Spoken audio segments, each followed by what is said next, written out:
postpartum mental health, you are faced with a shot of shit. Because of the type of woman I am, I kept on thinking, just power on through. Which I think is probably very common. When I did try and ask friends for help, it was so difficult to explain to them, can you come and watch me sleep?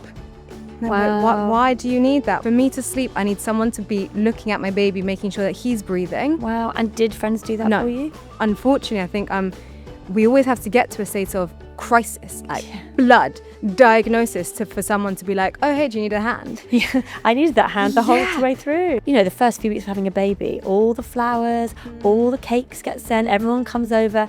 Then when your baby's like 3 months, nothing. The reality is that postpartum is set up for a really lonely journey for that woman. And the only way that we do prevent that crisis is these type of discussions. You're not going to find the help with the people that you thought you were going to find help with. You're going to find help with the like-minded women.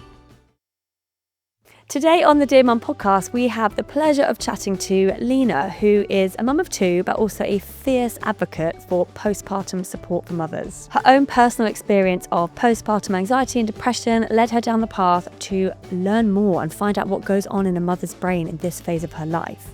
This is honestly such an interesting conversation. I learned so much, but she gives so many amazing tips and tricks on not only how to support yourself, but if you're not in that phase right now, and how to support your friends. I know you're going to love this conversation, so let's just get straight into it. But before that, please don't forget to follow, like and subscribe wherever you get your podcasts. And it is a heat wave while we're recording, so we have got the windows open, so any noises that you hear in the background, that's because we're boiling. Enjoy the episode. Okay, well, Lina, it is so nice to have you on this podcast. Thank you. I have followed some of the things you've been doing, but we've never met before. No. So we have just met in the corridor, and it's a heat wave, and we're both just melting. We are sexy, sweaty messes. Sexy, sweaty messes. Yeah. That's exactly what we are. And I just love just now... in the setup, you were asked what you had for breakfast to test the microphones, and you just said a cheese string at 11. 11 so a.m., I know we are aligned. Although I have to say, the first thing I do when I wake up is eat. So on that sense, we're not at least you do it a bit earlier, so you have your cheese string slightly earlier. Mine's at 11. I'm like, why do I feel? Oh yeah, I have my cheese string at 6 o'clock in the morning. But in the sense that we're just doing what we do to get by.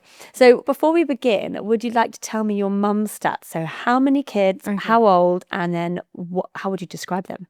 Okay, so I have my firstborn, and she is 5 years old, my beautiful girl, and she is energetic. She is enthusiastic. She is high vibration.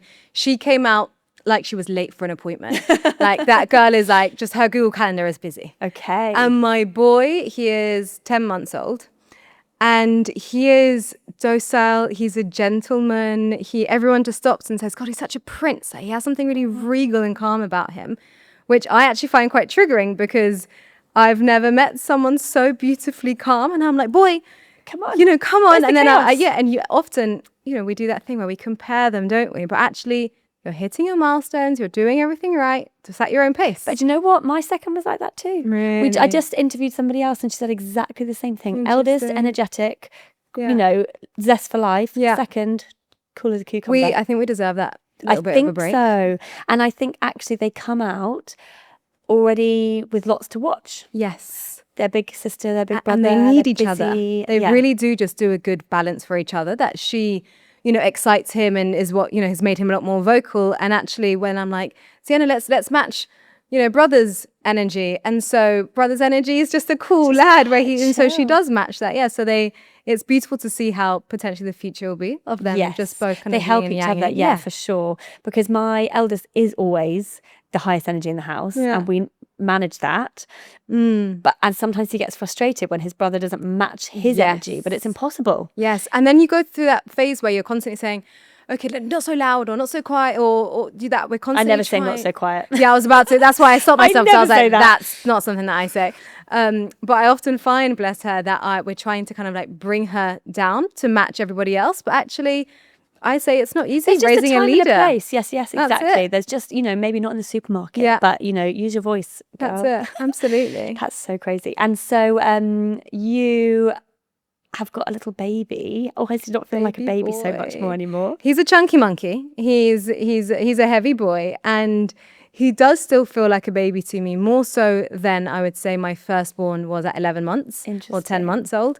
that with my firstborn, I was so ready to kind of live life with her. Whereas with him, I'm like, oh, let me just shove you in the back so we can keep going, keep going. So I feel like he is still very much He's your baby. in that baby stage, and we're trying to enjoy it as much as possible. And I do, and I only recently I realized, wow, I am finally becoming your mother, because you really haven't had the best version of your mum the beginning of your life, like the first 9 months of your life. You've met a shell of a woman. It hasn't been a mother. And when you're just surviving. There's no thriving going on, and you're trying to learn how to juggle and to give everybody what they want from you. Like, you had a bigger age gap than I did. Yeah. But I think no matter what the age gap is, learning how to give them what they need at the same time is really tricky. Yes. So for me, my eldest was 20 months when I had my second. Wow. So a baby My still. God, yeah. A baby. And Wow. he needed me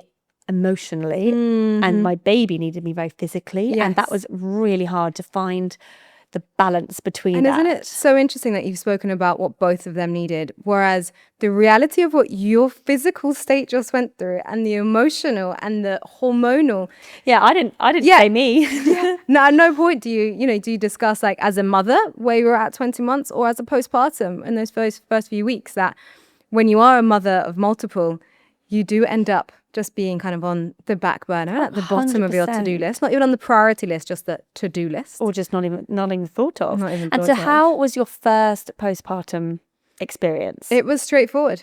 And I was definitely going through more hurdles in life. My father he was diagnosed with Alzheimer's the day I found out I was pregnant. Oh, wow. So it was like the biggest high with the biggest low. That's tough, yeah. And my father was my absolute everything, Spanish dad, cute, small, big belly. My dad was just my absolute everything. And so to go through what should have been such a happy period with actually such a fight or flight situation was destroying. And I thought it would have impacted my postpartum, but actually I always just kind of got on with it. Eventually we took dad to Spain, and so I just normalized traveling every weekend with a breastfeeding baby and a passport in my pocket, and to go see dad. And I just normalized that. So potentially there was a pause on my own kind of postpartum understanding of what had just happened to me. Whereas with my boy, my situation was different. I was more able, I had a better financial situation, so I should have been able to, have a better setup, and, marriage was stronger than ever, but I was a different woman. How interesting. The outcome was so different for me, and it's where I realized that every baby comes with its own cocktail, and it arrives to a different situation. It arrives to a different mum. It does, and because Everything. even though everyone says I parent my children the same, but it really does depend on where they come in the order. Yeah. You've got experience now, but you also got more to juggle now. Yes. And you can't parent them the same. I certainly do not parent my children the same. We have the same values and things like that. But the way I parented my eldest at the time is so different, because I didn't know what I was doing. Absolutely. And You he was show that up so child. differently. He's this child. First child went to every baby sensory music class. This one, now he crawls-ish, but in his own way. And people ask me, so when did you do tummy time? I'm like, shit. I know. 10 What's months old. that? I don't think I actively even still do. No, do you know tummy what? time. He just kind of falls on his belly. I'm like, does that count? When a baby's in a carrier, that Yeah. counts as tummy time. I did that for so little because he was such a chunky monkey. So the second you really are, kind of just squeezing them into situations, and They get on with it. they do get on with it. They do. And I think this postpartum for me, like you said, it arrived with a different cocktail. And it's where I was surprised to have experienced postpartum anxiety and postpartum depression, because it's nothing of who I was before pregnancy. And it's something that I just can't at all. I would have never been able to expect this from me. So the woman that you were before you became a mum was just so totally different to how you are now. Did you ever experience anything No. like that at all? And I, in fact, always found it quite difficult to understand what mental health was. I thought it was get up, go to the gym, put your makeup on and go. Just try.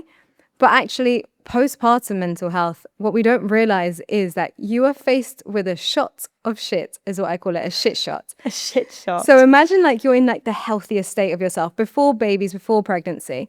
and you're able, you're capable, you're going to work, and then suddenly it's like, okay, have a shit shot.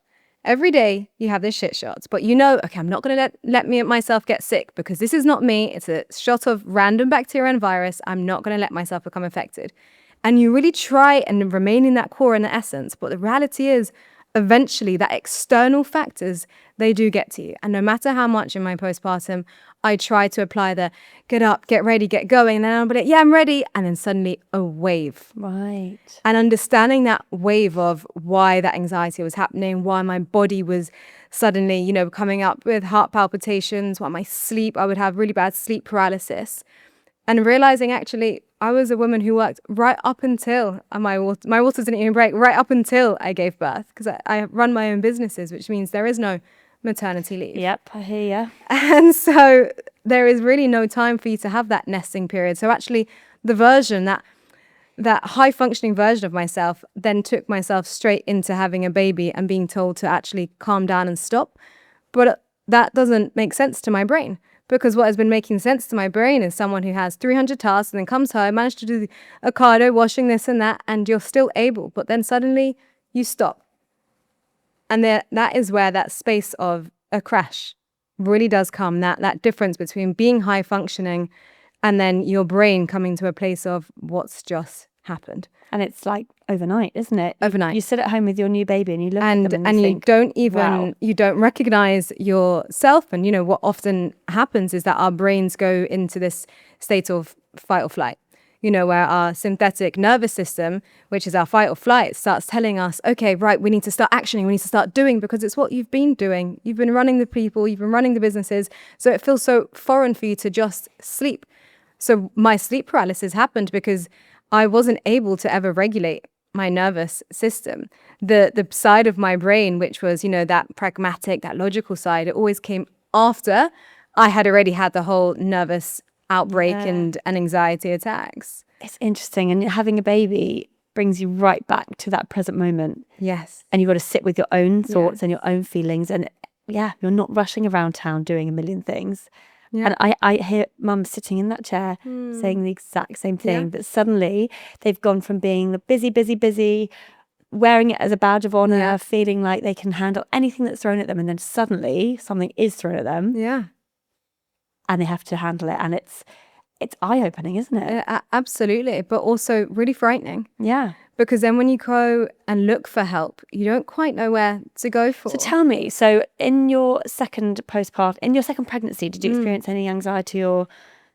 No, throughout the pregnancy, didn't even have a moment to think of it. Okay. And then you brought him home. Yeah.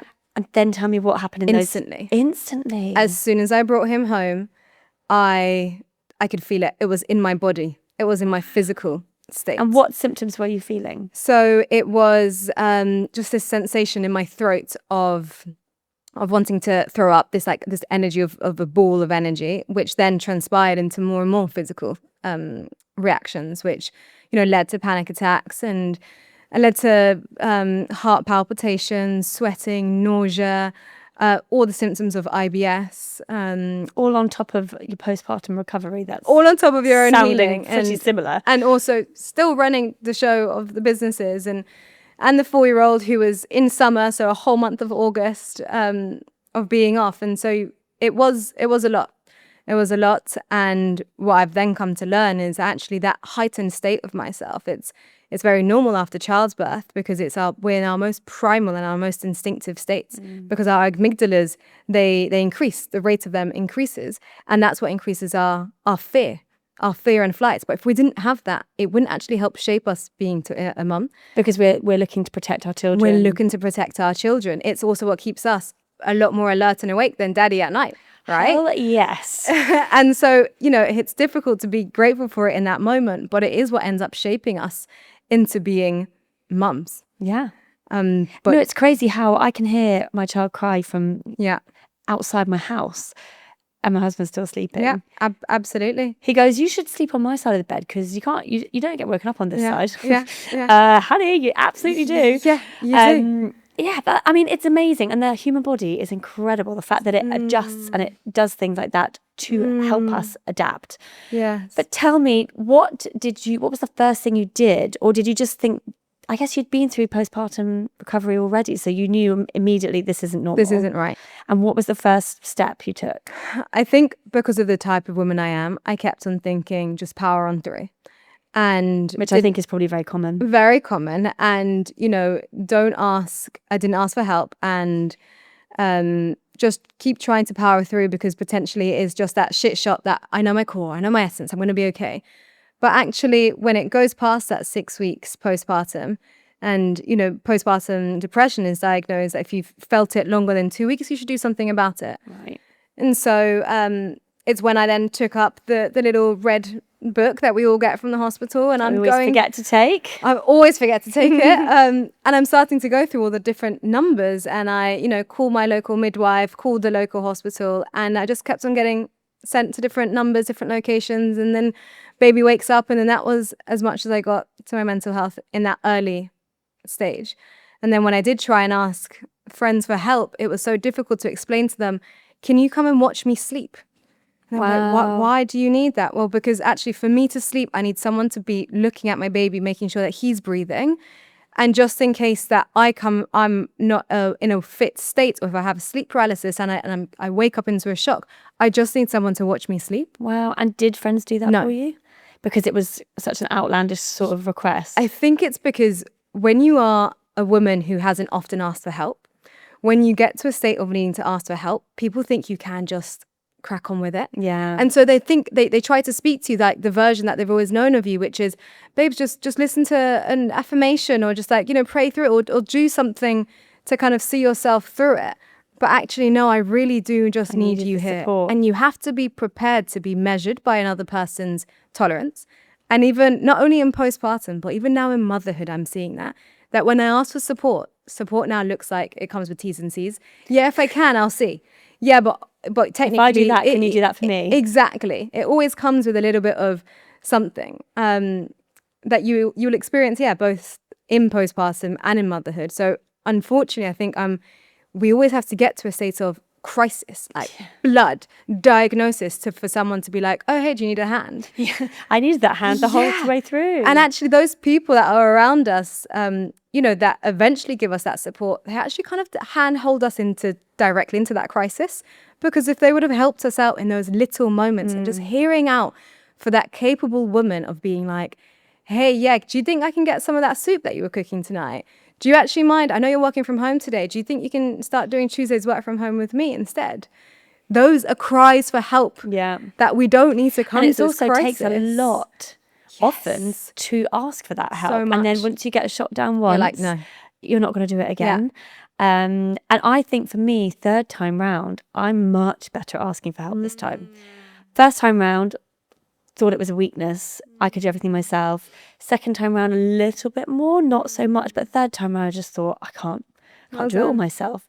And actually, the more you ask for help, if people accept it and give it to you, the more you're like, I can do this. Yes. So it's really damaging then when someone turns down that help, because it's going to feed into that narrative of, oh yeah, sorry, no, I shouldn't have asked for that help. That's absolutely out of line. I shouldn't have asked. And I found it so frustrating when people would be like, oh, I'm so sorry going through that. Let me know if I can do anything for you. Actually, I am letting you know right now. I'm telling you, do you think you can help me here and there? And oh no, I've got to go to work. And no one does it in a meanful or spiteful way. It's the reality. The reality is that postpartum is set up for a really lonely journey for that woman. Yeah. And the only way that we do prevent that crisis is these type of discussions. It's you're not going to find the help with the people that you thought you were going to find help with. You're going to find help with the like-minded women. 100%. With the women that can be like, I'm also in that crisis. I'm also trying to go through it. That is what help looks like for me. It just looks like being able to see myself in others and being able to see the light. Exactly. Knowing that this is completely normal. Yeah. It's not nice. Yeah. But you will get out of this. Yes. And this is what my experience. This is what I wanted this podcast to do, is to show mums that it's a rough ride sometimes, but actually so many of us are going through it at the same time, and actually we can help you through it, or we can just sit with you in it. And that sometimes that's more powerful. Absolutely. To be like, you know what, I haven't got the answer, but I'm also here with you right now. Absolutely. And being empowered by it. Yeah. Because there's something about motherhood, especially when you go to those baby sensory classes, that I couldn't relate to like the Karens and the Shannons next to me, that I was just so uninspired by the people next to me. And I was like, oh goodness, is this what it's going to be like, this next year? Like, where is that I need a little bit more than this. I want to be a little bit more excited. Like, is there positivity behind motherhood? Or the opposite. I would see mums going, oh, he slept through the night and la la la. And I'm thinking, True. I can't even get an hour over here. True. No one else was saying it. I thought, oh my God, what am I doing wrong? Or I made this organic meal, blah, blah, blah. And my kid is throwing everything on the floor. Yeah. But you will find your village. You do. But you find have to your look people. for it. You do. And sometimes you have to ask for it. And being honest about it. Yeah. Because you're so right. We go to these mum events, and actually I used to find it really awkward. And at the beginning, I'd be like, is anyone else experiencing like intrusive thoughts? What? No, I love mine, baby. Yeah, I love mine too. But like, it's really weird every time I walk by a wall, like I think this, and they're like, what? And I'll never forget that, like, at Megan's like coffee meeting, and being like, I thought everyone else was going to be like, yeah, actually, that also happens. Because it does. But I also think it comes with lots of shame, and people don't want to ever let their guard down and say they're finding it hard. And I think more and more social media is helping us be much more honest about things, which is amazing. Yeah. I noticed take of it what you will, like no one's sharing their whole entire life online. Yes. So you have to remember that, like, if they look like they're having an amazing day, likelihood is their kid had a meltdown as well, like yours did, or they just don't want to share it. Yeah. Or the other way around, if you look at mum and you think, God, she's miserable. Like maybe she's just trying to relate to that mum and she doesn't want to share the positives in case it upsets another mum. So it's very hard to try to have an accurate comparison, isn't it? Absolutely. But I do notice it a lot with the type of women that I'm speaking with. And when I say high functioning, I don't mean that is a high functioning or high achieving woman is someone that is in a 9 to 5, because I think every woman, every mother, we are high functioning because we're responsible for humans. So we're not in a 9 to 5, we're in a 24/7. Yeah. And our nervous system is, it's become normal that we are responsible for another life. So we are all high functioning. So it's our own definition of it. But I think, you might be going down this line anyway, but I've read about you talking about the missing middle. There you go. Is that what you're about to say? That's what Sorry. No. And I found it so interesting. Yeah. So interesting, because I hadn't thought about it in so many words before. That's it. But I guess when we look like on the outside we can keep going, we get left out. There you go. Nobody asks if you're okay. Exactly it. Is that when you have been a woman who has been always so capable, you're the last person that someone's going to come and ask for help. Well, they always say check on your strong friend. Yeah, wow. And actually, I think the missing middle is also a time period, because, the first few weeks of having a baby, all the flowers, all the cakes get sent, everyone comes over. Then when your baby's like 3 months, nothing. Silence. And I always try with my friends to save some of the visits and the calls, like spread them out. Afterwards. Yeah. Spread them out, because that's when husband might have gone back to work. Yeah.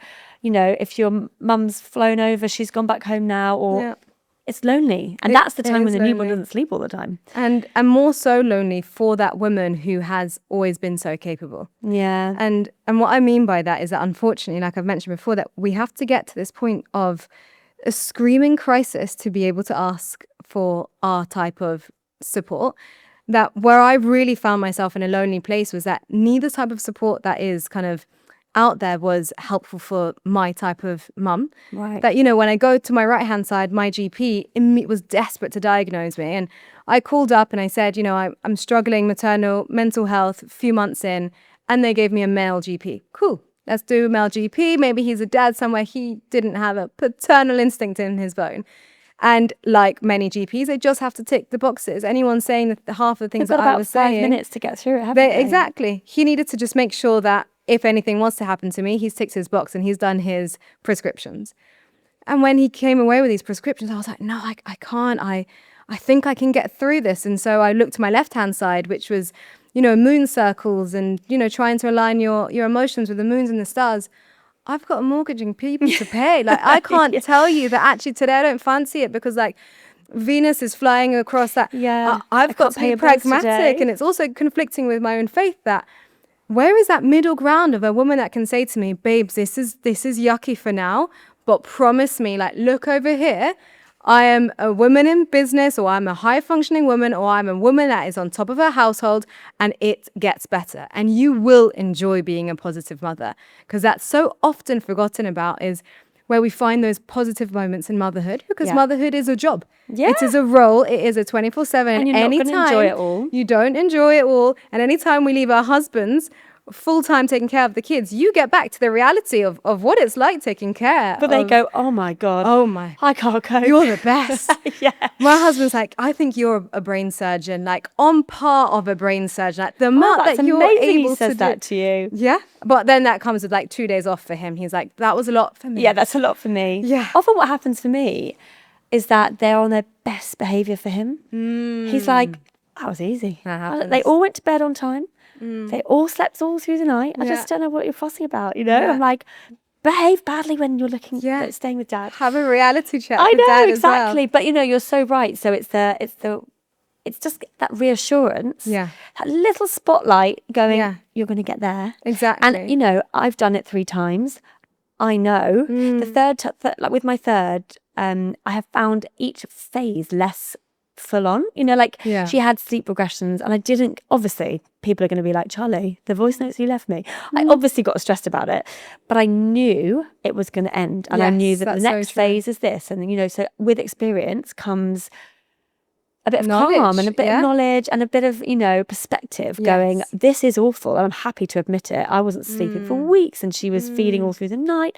I was exhausted, but I was thinking, oh my God, I can't wait when she's this age and she's going to do this sleeping. And now she's sleeping. I mean, touch wood, I've said it now, haven't I? She's going to wake up sleeping all all night. night. She's sleeping well now, but you're in the phase probably where you're not. Yeah. We're And not so sleeping all night. listening to me going, I was in that phase too, and now I'm out of it. I'm like, oh, Exactly. And I you can't think, wait. oh my God, like, it's thank coming. you for reminding me of Yeah. that. And I've got a friend whose kids are now 7 and 5. That's a very active, able age. But exactly, she's like, we have totally got some freedom back. So cool. You know, they can go to stay at their grandparents. We Yeah. can go away for the weekend and they can make their own breakfast and things like that. And we have never been in that phase because we just keep having the babies Oh and my keep going goodness. back into the chaos. But I remember saying to my husband when she said that to us, saying, oh my God, we've got this bit coming. Like, It's going to it's happen. been a full-on few years. Yeah. We've been in the depths of it, Absolutely. loving it, but also quite, It's, you know, yeah, it's a lot. full on. And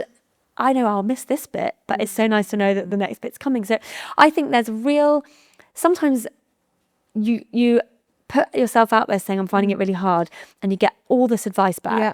Whereas actually sometimes all I want is someone to sit with me in it Yeah. and be like, oh my God, same. Absolutely. Me too. It's hard, And if isn't that it? person knew you also beforehand, just to remind you of that core and your essence of like, you've got this, you've been able to do this Yeah. beforehand, you know, you've been able to deal with difficult situations, like you've got this, just keep on going. And just like, showing your you- enough is enough. Yes. Once what you're doing today is plenty. You know, you don't have to be a high flying Yeah. every day as a mum. No, Because it's not possible. exactly. Absolutely. So then tell me, you have done postpartum coaching? Yep. Postnatal transition coach course. I did that. That I've never even heard of that. That Yeah. sounds amazing. And then through that, what did you learn? I needed to learn what was happening to my body So you did this course for yourself. for myself. Okay. And I did it for myself because I really wanted to understand what was going on in my body. Like, I just found it so helpful to understand, you know, about the amygdalas, which is, you know, it's our brain's threat detector and how that's increased. And actually our prolactin hormone, which is our masculine hormone, suddenly increases, whereas for men, it decreases. So just when you most need your man, he suddenly becomes all this big softy that forgets like the 3 items you His sent to decreases Tesco. once they Yeah. become a father. Yeah, it decreases, and it's because oxytocin increases, which is the love hormone. And that's our feminine hormone, that's our female softness and our female drive, but the opposite happens with us. And so when you learn these things, you become so much more compassionate, because he does go to Tesco and I send him out with 3 things and he comes back with 5, but not the 3 that I sent him with. And just that compassion and that understanding of being like, okay, you're also going through Going your through a own transition, changes. yeah. And so understanding it really does give you those tools to better kind of get through what's going on. And I've now developed what I call it as a motherhood toolbox. Tell me, I need to know. So there's different techniques. I think the one that's most spoken about and it is very impactful is breathing. We know how. Do you know what? This third time round, I've done breath work and it has changed Yes. everything. And it is transformational because Yeah. it's the only communication that goes directly into our nervous system. And because we women, we are the last people to invest in ourselves and to really sit and to try and work on ourselves sometimes. Annoyingly, it's actually quite difficult to convince ourselves that breathing is going to work. It feels I mean, a bit... I fought it for years. Yeah. I thought, no, I don't have time to do this. Because I thought in my head, it was like sit down for 10 minutes to do meditation. No. I do my breath work in the car. Yes. When I'm on my way back, like today, I've had a really long work day. I want to prepare myself for what I might walk into in the Yes. house. Are the kids going to be hot and Yeah. bothered? Probably, Yeah. yes. So I need to Regulate yourself. Exactly, Yeah, and and breathe into it. yeah, a few affirmations. But it don't you find really that helps. breathing now has so many ideas and complexities? Like throughout pregnancy, we're told, do the gold circle, the gold thread breathing. Yes. And then we're told to, inhale and exhale for a number of minutes or seconds even, not minutes. And so then you become, I got really confused about just breathing. So Yeah, you overthink it. You You're like, when do I overthink breathe it. in? When do I breathe out? But there's one thing that never leaves us, and that's sensation. So my toolbox technique when it comes to breathing is simply placing our hands on our diaphragms. And when we breathe in, we can feel how our core releases from our hands. And then we exhale and we fill that space back in. So really just focusing on that sensation. So breathing in and feeling that separation and the exhalation and how our belly's really... So that sensation, finally, if we focus into what that feels and the thought process behind that, we're not overthinking anything. You've stopped placing your Ocado order. You've stopped, worrying about PE kit for tomorrow because you actually focus on just the sensation of what your body feels like for breathing. Yeah, and you actually just need to do a couple of those breaths. Just a couple of those breaths for your nervous system to think, okay, I'm not being attacked. I'm not fighting. Yeah, because the nervous system doesn't know whether you're just annoyed because your toddler is annoyed you cut his banana up or whether there's a lion chasing you. That's it. It's crazy, isn't it? Our nervous system doesn't know the difference between when we think something or if it's actually happened. So what happens is that our brain sends signals. It's that synthetic nervous system that sends signals to our body to start going into an attack or to start going into that frenzy.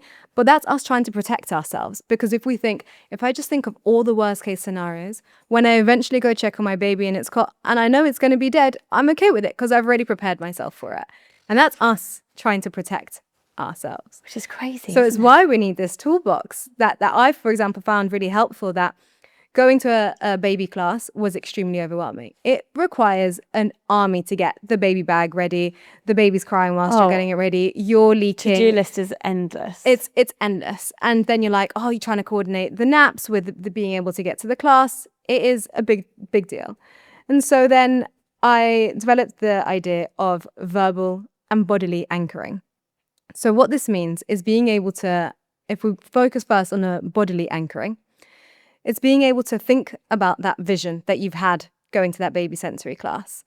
And now visualizing it, really going deep into that visualization and really feeling what it's like going into that and all that grittiness and that heaviness behind it. And then just imagining a really bright white light kind of shooting through all the way through the spheres from the universe, straight down into you, straight down, finding the roof of where you're in, straight down to your brain and coming into that thought and that process. And that visualization of that white light completely taking over that scene. And now you're starting to see yourself in a way that you want to see yourself. So you stay in that white bubble and now you start seeing yourself smiling. You start seeing yourself, baby is still crying, but actually you're smiling whilst, you're putting the bottles away. You're kind of going a little bit faster in that. This time you've stopped to put a bit of perfume on. You're making a better scene for yourself. And then we sandwich it by that bright white light. We send it straight down and we send it so it can become really rooted into us. And I do this so we really think of our core and our essence because we know that we want to be in that white light. We know that we want to be that much lighter version of ourselves. And once you've visualized it, you know that you are slowly able to become it. And so we visualize that so deep into our core. So then actually when we do go to that class, we know that we are actually a little bit more able. And what it looks like, those little steps that visualization helps you to get there. That's visualization. Then there's a bodily anchoring, because reality is we can't always just stop and do a visualization for ourselves, right? That's it. Cute idea. But when we do that visualization and we bodily anchor it, So we can choose to use our fingers, we can earlobe, we can choose a moment on our heart. And we visualize a moment that brings us a lot of peace. So it could be like a family holiday when you're 8 years old and like you're in an all-inclusive, mom and dad have got you, you're not paying taxes, like everything is just great and well and rosy. And that beautiful feeling of just everything being at peace, at light and at joy and love. And then if we bodily anchor it, so we are touching an area of our body with that visualization, what that does is that it sandwiches and it sends a message to our brain that the next time we do that gesture, our brain's like, oh, we know what that means when she does that gesture. That's trying to send us back to that happy place. Okay. And your body ends up actually regulating itself because it remembers that anchor. That's your bodily anchor. A verbal anchor can be a sentence that you know you're going to find helpful for that day. The in-laws are coming, that can sometimes be stressful and there's a lot of pressure behind it. And find a verbal anchor that's going to be helpful for you that day. Interesting. Yeah. And it's funny how the brain can very quickly attach it to something, can't it? Yeah. So absolutely. for me, I mean, it's such a practical thing, but if I'm going to bed and I think, oh God, I must remember to put that book in the car to take back to school, my husband taught me this, to do something that disrupts you in your walk. So maybe like put my keys on the floor. Yeah. And I think, oh, why are those put your keys watch there? on the other side. And then you think, oh yeah, I put them there to remind me about this. So it's a similar thing, isn't it? To just switch something up, attach change something the narration. to something. Yeah. Change the narration and anchor yourself to it. That if like yourself, you know, what you've mentioned is practical situations that as a mother, we know we've always got a big to-do list. That I find it really overwhelming because it just means that when I go to sleep, I often fall asleep just thinking about everything I have to do. Same. Whereas if we put pen and paper to it, and I'm not sure if you've heard of the Eisenhower matrix, No. you draw a cross. And on your left-hand side, you're going to write urgent. On your right-hand side, not urgent. And in the first box, you're going to write your do it now. What can you actually do now in those 7 minutes before the baby wakes up? And at the bottom of it, you're going to write delegate. Why don't we actually just let hubby do the avocado order? Like, he's going to mess it up, but the kids will get fed. And on your right-hand side, the not urgent, the first box is decide. Decide when. So from that to-do list, decide when you actually need to do that. And then the last box is delete. That's my favourite box. Delete is just the thing that's not been giving you peace. Just delete it. My example is I've been asking Louis to put up a frame from our engagement. Bear in mind, we've had business, 2 mortgages, but children in between engagement until now. We've been married. The frame still hasn't been up. Babe, so I had to just decide to just delete that. Because the idea of continue having it on my list, exactly, just not prioritize it. It's not even going to be on my matrix. Do now, delegate, decide, and delete. D. I love that. Yeah. I love that. Another little trick I find helpful is the done list. My favourite thing is to write things on my to-do list that I have already done. Yes, so I do. That's how I start myself off. But my first thing is write a to-do list. Tick. Yes, done that. yes. Because the tick brings me so much joy. So much joy, exactly. So I like to put things on that I think, oh, I've already just done that. Right, put it on, tick it. And because I think there's something about our inner child, about when we do things and then get a little bit of validation for it, that we get really excited, that I do so much in my day that I'm going to go tell Louis about this at the end of the day. And so when I read my done list, it starts from like brushing 3 kids' teeth. Oh, like, you need good medal. luck. Yeah, that's a hell of a lot of, he's got like 5 little teeth and he's like a little shark. Like it's deathly out there trying to brush his. And then try convince a 4-year-old who, has Nutella in between her teeth to brush them. That in itself is a task. And then so you run down everything that you've managed to do in your day list. And then, then you go to work, you've done a full office day managing, hundreds of people in a team. You're like, oh, wow, I've done a lot. Exactly. And if you haven't done a work day, when I have done what I've found the most helpful about doing a done list was when I do mum days. Because annoyingly, we go into the skill of, I haven't done enough. Yeah. And you forget the things like the brushing the teeth. So much. Why don't we consider that as like a productive day? That is. Because on a mum day, the so list that we do with. is insane.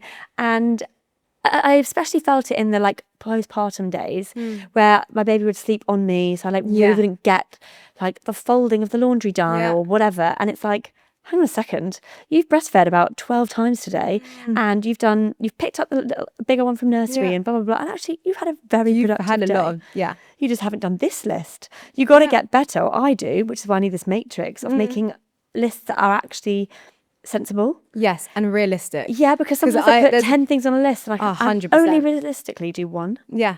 And sometimes I have wish lists, to-do lists that look like wish lists. And I'm like, let's actually be realistic, because we want to have that inner child moment of like, yay, I've done that.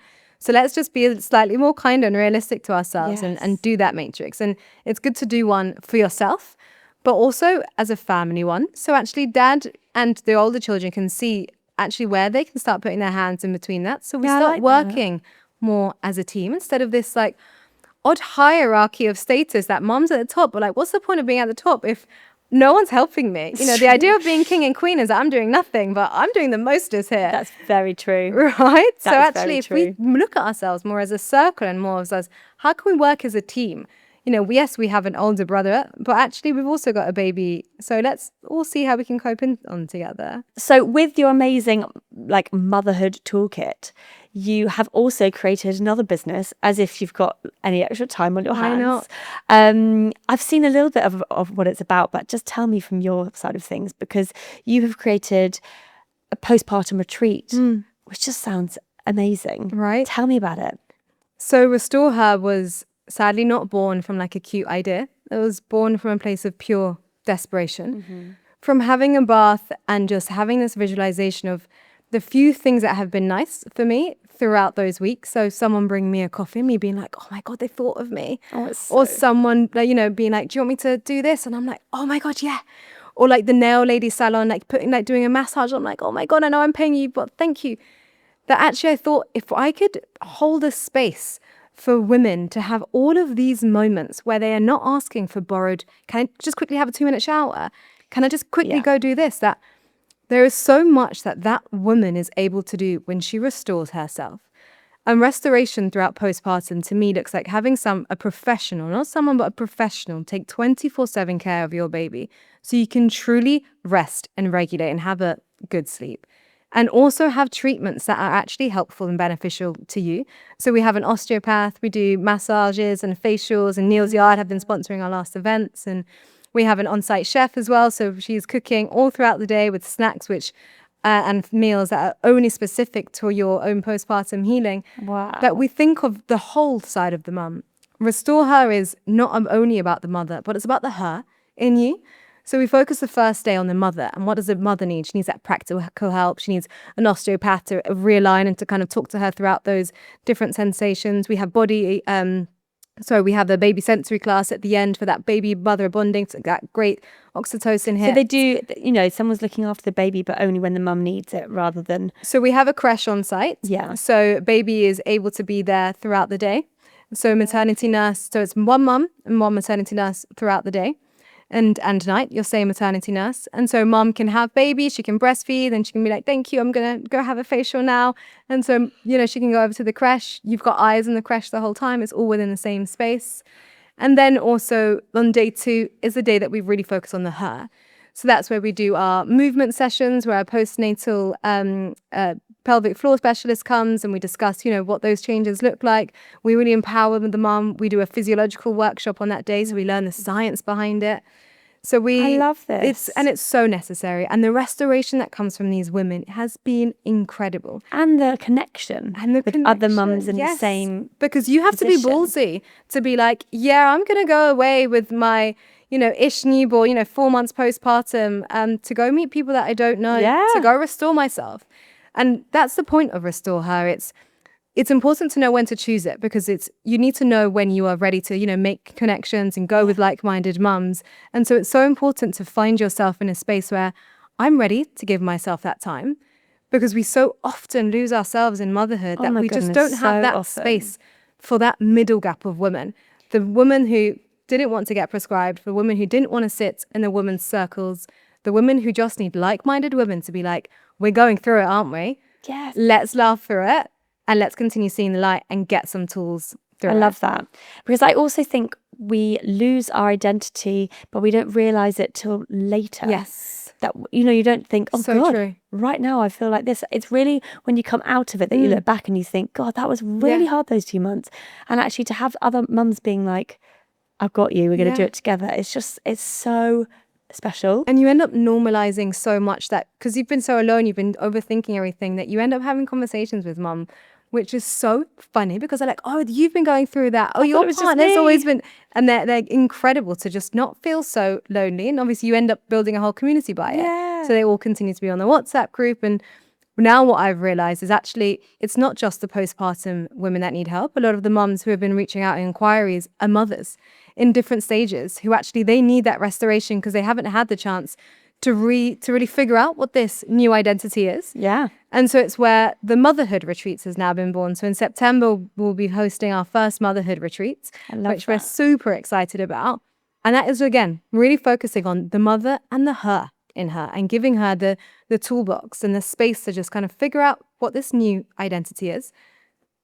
I think it's amazing. Yeah. I think it's so needed. It's so special. And well done you for finding time to add that to your list. We have to choose a positive motherhood. Yes. And once we choose that, we just see the light and we focus on. Love it. I love it. Well, on that note, I would love you to grab those Post-it notes there. Okay.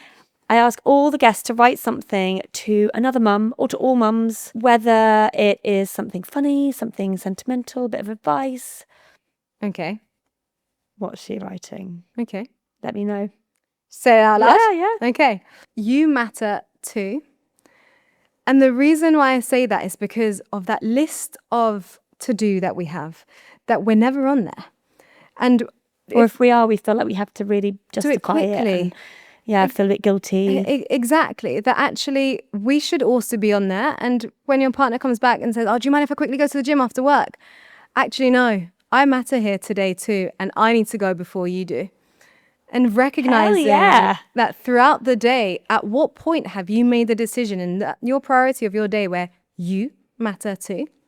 So if we were our own children, if I had my own version to take care of, I'd be doing a much better job than what I'm doing taking care of myself now. I do often think that treat me the way I treat them. There you go. It's a real lesson, isn't it? Yeah. I love that post-it You matter note. too. That would be it. I love it. I love it. Thank you so much for opening up and letting us know about your journeys and what you've learned. And That's I'm just so excited to see what's to come for you and RestoreHer and all the retreats. Well done you. Thank you so much. Thank you, babes.